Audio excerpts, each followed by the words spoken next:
Hey guys, David from DeckStore here. I want to take a couple minutes and talk about railing linear foot pricing, and I'm also going to introduce you to an interesting product we've been selling a little bit of here at DeckStore.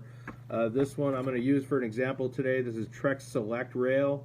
It's a white composite rail system. It has an option for this black aluminum baluster, which is kind of similar to the balusters I was talking about in my video last week.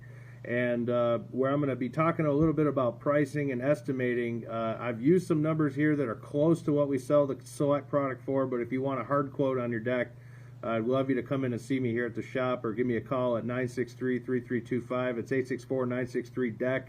But in the meantime, Trex Select railing, great product, great price point. If you just want to get a white rail system around your deck, add the black balusters in there for a little bit of a neat look.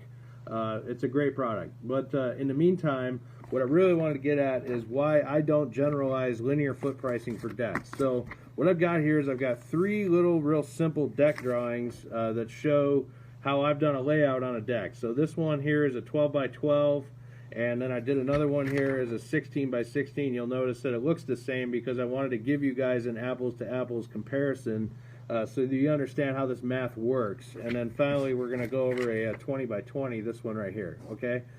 So starting with the 12 by 12, as you can see, I've put a staircase on this that has a 6-foot rail on each side, and my chicken scratch can be a little hard to read, but it makes sense once you go through it.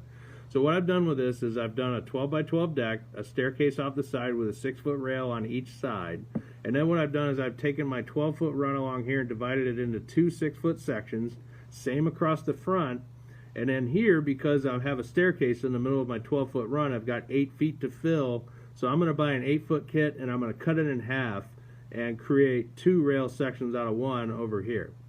Okay, so what's interesting about this one is we're able to pretty much maximize the usage of all the rail kits that we buy and don't have to cut a whole bunch off that we're going to spend a lot of money on. So what I've done here is I've broken this down a 12 by 12, and I think it's reversed in your screen, but you get the point. 12 by 12 is 44 feet, and that is going to come at a $28.70 per square foot or per linear foot cost, $28.77. Okay. Now let's talk about the 16 by 16. Basically, the 16 by 16 is the same layout. The difference is I don't get to cut a kit down on these two sides of the stairs here. I got to use a full kit. Okay. So a 16 by 16 has the same number of posts, but more kits. So where that really goof you up, the linear foot price on this one comes out to $26.66. I realize that's only $2, but on this deck here at 56 feet, that's over $100 difference in railing cost. And by using a generalized per foot price for railing, you're estimating a difference or a different cost on these projects, and that can really throw you off when you go to buy your material. And the last one I want to show you here, the 20 by 20. Again, it's a lot more posts now, and then all full kits that we get to use. But the difference here is we have to use 8-footers to go all the way across this 20-foot run because 6-footers won't make it. If we did 3 6s, you'd have 18 feet. So I had to get 8-footers to go all the way across so that each one of these is equal in size.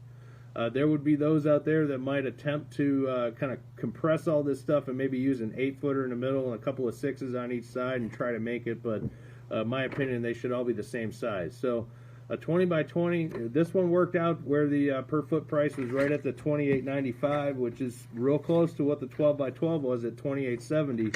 But in my book, that's different enough for me to spend the time to actually estimate this rail product for you, rather than using a generalized sign in the store that tells you how much the rail costs per foot and throwing you off like that. So if you've got a deck and you're going to start making it a lot more complex and putting in some 45-degree angles and things like that, it really starts to change up that per foot price. So we don't want to do it that way. We want to be right on the money with what you want.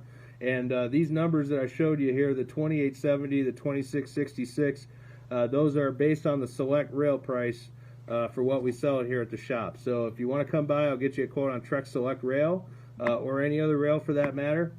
And I hope that this fundamental concept will help you see that we bring a little more value than just putting a sign up on how much stuff costs, okay?